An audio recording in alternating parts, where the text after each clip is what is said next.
غلط روی سے منازل کا بعد بڑھتا ہے، مسافروں روش کارواں بدل ڈالو، غلط روی سے منازل کا بعد بڑھتا ہے، مسافروں روش کارواں بدل ڈالو، سفینہ اپنا کنارے سے لگ بھی سکتا ہے، سفینہ اپنا کنارے سے لگ بھی سکتا ہے، ہوا کے رخ پہ چلو بادبا بدل ڈالو، ہوا کے رخ پہ چلو بادبا بدل ڈالو۔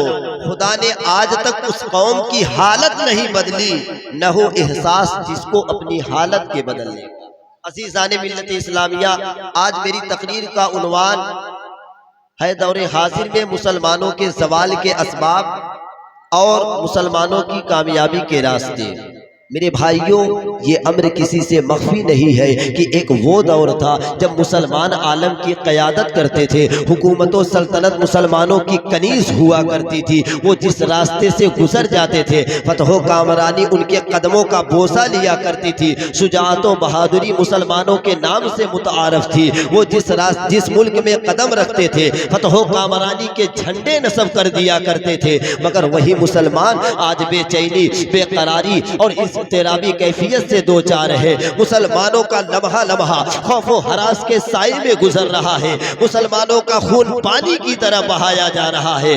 پوری دنیا میں خواہ ارض مقدس فلسطین ہو یا جنت نشا کشمیر، سرزمین عجم ہو یا سرزمین عرب، یورپ ہو کی ایشیا، افریقہ ہو کی امریکہ، غرض یہ کہ جہاں جہاں مسلمان آباد ہے اطمینان و سکون سے محروم ہے۔ جیسا کہ یہی مسلمان کچھ صدیوں پہلے عالم کی قیادت کرتے تھے، ظلم ان کے نام سے کانپتا تھا، ان کا نام سنتے ہی ناانصافی کے ماتھے پہ پسینہ آ جاتا تھا، دنیا کو ظلم و ستم سے بچانا ان کا ترے امتیاز تھا، مگر افسوس صد افسوس آج وہ خود مظلومیت کے شکار ہے۔ اللہ اکبر! ابھی کچھ سالوں پہلے برما میں جو کچھ مسلمانوں کے ساتھ ہوا، اس کے تصور سے کلیجہ منہ کو آنے لگتا ہے، جسم کے رونگٹے کھڑے ہو جاتے ہیں۔ عزیزان ملت اسلامیہ، کبھی آپ نے غور کیا کہ دنیا میں مسلمانوں کی یہ حالت کیوں ہوئی؟ عزت کی جگہ ذلت، شجاعت کی جگہ بزدلی، جرأت و حوصلہ کی جگہ خوف و ہراس، سلطنت و اقتدار کی جگہ گداگری نے کیوں لے لی؟ جہاں تک میں سمجھتا ہوں اس کے بہت سارے اسباب ہیں، مگر سب سے بڑی وجہ ہے ایمان و اسلام کی کمزوری، احکام خداوندی سے غفلت و بیزاری، سنت نبوی اور سنت صحابہ سے انحراف و برگستگی۔ اللہ اکبر! جیسا کہ قرآن مقدس میں رب تبارک و تعالی ارشاد فرماتا ہے وَأَنْتُمُ الْأَعْلَوْنَ إِن كُنتُم مُؤْمِنِينَ، تم ہی سر بلند ہو اگر تم مومن ہو۔ حضرات گرامی، اس آیت میں رب تبارک و تعالی ارشاد فرمایا اور بتایا گیا ہے کہ مسلمانوں کی سربلندی و سرفرازی کا راز بیان کیا گیا ہے، اور بتایا گیا ہے کہ مسلمانوں کی کامیابی ایمان کی شرط کے ساتھ مشروط ہے۔ شاعر مشرق ڈاکٹر اقبال نے اس کی بڑی اچھی ترجمانی کی ہے۔ ارے وہ مؤسس تھے زمانے میں مسلمان ہو کر، وہ مؤسس تھے زمانے میں مسلمان ہو کر، اور ہم خار ہوئے تارک قرآن ہو کر۔ ارے درس قرآن نہ اگر ہم نے بھلایا ہوتا، ارے درس قرآن نہ اگر ہم نے بھلایا ہوتا، یہ زمانہ نہ زمانے دکھایا، نہ زمانے دکھایا ہوتا۔ بھائی کپریٹر صاحب تھوڑا سا بھائی تقریر ہو رہی ہے، بس صرف بات لوگوں تک پہنچانا ہے، بس بار بار اسی بات کو جو ہے سمجھ رہے ہیں۔ آج مسلمانوں کی یہ حالت کیوں ہوئی ہے میرے بھائیوں؟ اس کی وجہ کوئی اور نہیں، اگر اس کا وجہ کوئی اور ہے تو وہ مسلمان خود ہے۔ آج ہم اپنے اللہ و رسول سے پھر چکے ہیں، آج ہم نمازی نہیں ہیں۔ آج تو مسلمان یہ سوچتے ہیں، کچھ لوگ تو یہ سوچتے ہیں کہ ہم کتنے بھی گناہ کریں لیکن میری اولاد نیک ہو جائے، ہم کتنے بھی شراب کو ہاتھ لگائے لیکن میری اولاد نیک ہو جائے۔ اللہ اکبر! وہ یہ سوچتے ہیں ہم کتنا بھی گندا کام کرے، ڈاکو ڈکیتی کرے، چوری کرے، لیکن میری اولاد نیک ہو جائے۔ میرے بھائیوں یاد رکھو، جب باپ متقی ہوتا ہے تو اولادیں بھی متقی ہوا کرتی ہے۔ جب ماں جو ہے پرہیزگار ہوتی ہے تو اولادیں بھی پرہیزگار ہوتی ہے۔ ارے جب باپ قرآن کی تلاوت کرتا ہے تو بیٹے بھی قرآن کی تلاوت کرتا ہے، اور جب باپ نمازی ہوتا ہے تو اس کے بیٹے بھی نمازی ہوا کرتے ہیں۔ راہوں پر ان کو کھڑا کر دو گے تو وہ گانا نہیں گائیں گے، اگر ان کی زبان سے کچھ نکلے گا تو وہ اللہ کا مقدس کلام پڑھ کر سنائیں گے، سورہ رحمان سنائیں گے، سورہ یاسین کو پڑھ کر سنائیں گے۔ شرط یہ ہے کہ پہلے اپنے آپ کو سدھارو، اس کے بعد اپنے اولادوں کو۔ میرے بھائیوں، مسلمانوں کی فتح و کامرانی کا سب سے بڑا ہتھیار ایمان کا استحکام اور اللہ و رسول کی اتباع و پیروی ہے۔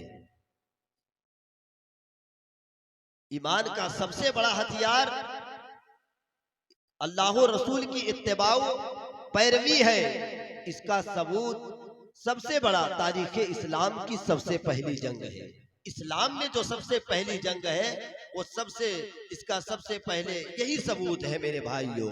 اور اسلام میں جو سب سے پہلی جنگ ہوئی وہ جنگ بدر ہے، جسے جنگ بدر کے نام سے جانا جاتا ہے۔ اللہ اکبر، جس میں مسلمانوں کی تعداد اللہ اکبر فقط 313 تھی، جبکہ دشمنان اسلام کی تعداد 1000 سے زائد تھی۔ دشمنان اسلام کے پاس قسم قسم کے ہتھیار تھے، لیکن مسلمانوں کے پاس اعلیٰ قسم کے ہتھیار نہیں تھے۔ مسلمان زیادہ تر پاپیادہ تھے، جبکہ دشمنان اسلام کے پاس اعلیٰ نسل کے گھوڑے تھے، مگر قلت تعداد، اسلحوں اور سواریوں کی عدم فراہمی کے باوجود مسلمانوں نے فتح و کامرانی کی ایسی تاریخ مرتب کی جس کی نظیر آج تک نہیں دیکھی گئی۔